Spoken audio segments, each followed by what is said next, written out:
We're going to the North Pole. We're going to the North Pole. We're gonna meet Santa. Santa's here. Santa's here. Santa's here. Like, come on. Can you just guess what movie that is?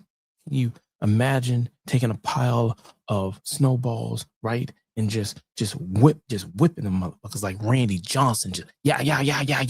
Come on, man.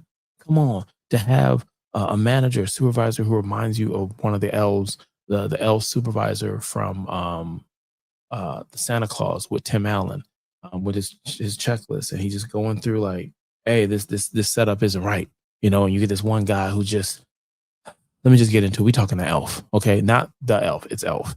Elf. This came out in 2003 with a running time of 1 hour and 37 minutes, and it felt like it was too damn short. It felt like it was too damn short, but it was a really good time, really good pacing on that one.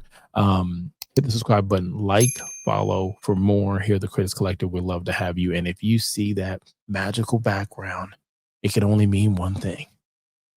No, not that it's Christmas. It's obvious. It's fucking Christmas. It's obvious. I got a damn hat on, and the time of the year, and it's gonna be a fun one. It's gonna be a fun one. So sit tight. So Elf.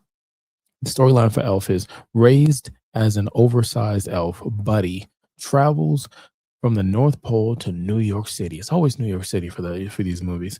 To meet his biological father, Walter Hobbs, who doesn't even know he exists and is in desperate need of some Christmas spirit.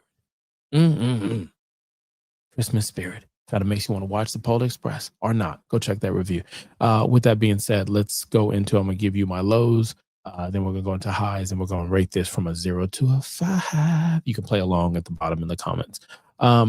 So for this movie, the lows I have for this movie, that we didn't get a sequel. We didn't get a sequel. I would have loved a sequel, even if the sequel would have been an animation type of with voiceover from some of the main characters. I think that would have been fun. Passing the story to someone else. Maybe there's a girl elf, little girl elf, and she's not full grown yet, but she's getting there.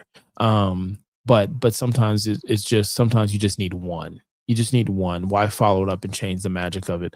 And that's it. That's the only thing. I just wanted more. That was it. If I could reach, I would say the ending. The ending doesn't fall apart. It's just how the piecing, and they're trying to get to a resolve. And I could see how some people might not fare, but I feel like the character that Will plays in this does such a great job reminding you why you're here and what we're doing. It's also the kid. There was a boy that was opposite of Will. I think they did a really good job of getting those elements right towards the end and just saying, hey, look, we're almost at the finish line. Let me tie this all together for you. The things I liked about it was the cast. I thought the cast was very good. Will Ferrell just does a job on this that I can't see anyone other than maybe Kevin Hart, or I could see an Eddie Murphy or Jim Carrey playing Elf. Let's see. I'm trying to look at something in the cast. Bob Newhart, James Caan, Mary Contrary, that's not her name, Peter Dinklage. The cast for this, Andy Rickler, a really good cast.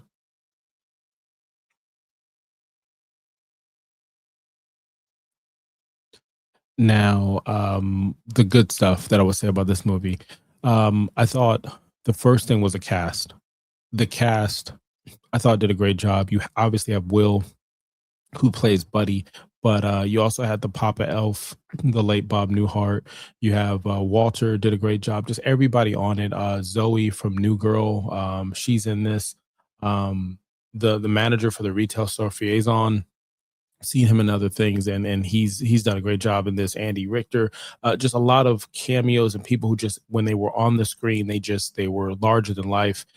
And the next person I was going to mention is Peter Dinklage. I didn't, no pun intended on that one. Let me just start mentioning cast.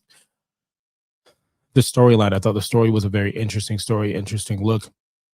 The opening of it reminded me of the stop animation for Rudolph the Red-Nosed Reindeer, Frosty Snowman, stuff like that. It gave me feels of the Charlie Brown specials, In a way. It gave me feels of the Christmas Story, Home Alone, any movie in the 90s, even though this was '03.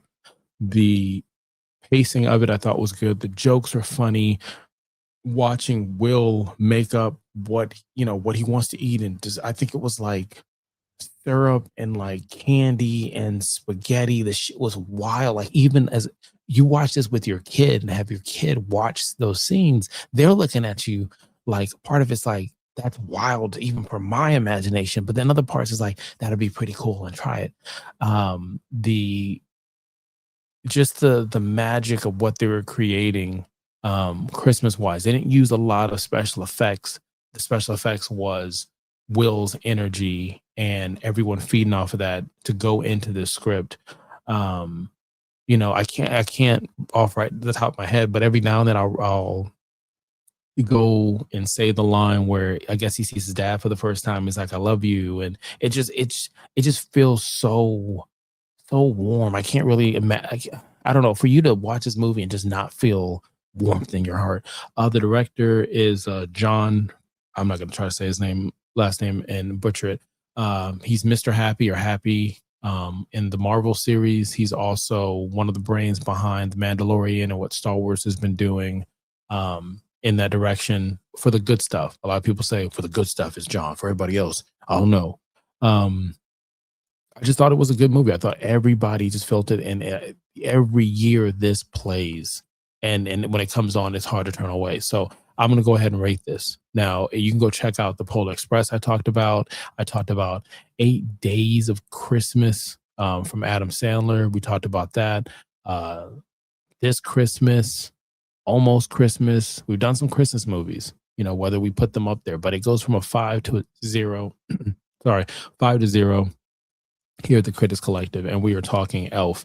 Now, Elf, I'm gonna give a 5. It's a fucking 5. Every time it comes on, I think of hot cocoa and marshmallows. I want to put up a Christmas tree. You can play this movie in March. I want to put up a Christmas tree. I'm just saying. That's just me. I couldn't really find anything wrong with the movie other than I wanted another movie, another cartoon or something. I don't know, something to stay in this universe. But I understand it is what it is. We got this classic. Now, box office wise, the budget for this was 35 million dollars. They almost made that full back on when this came out early November. They end up worldwide doing 330. Complete difference than Polar Express. This made more money than Polar Express, was more successful, and it is something that has continued. Um, I want to say in people's homes, and it will continue. It's not that Polar Express won't. I'm not just taking a shot at Polar Express. I'm just saying this one.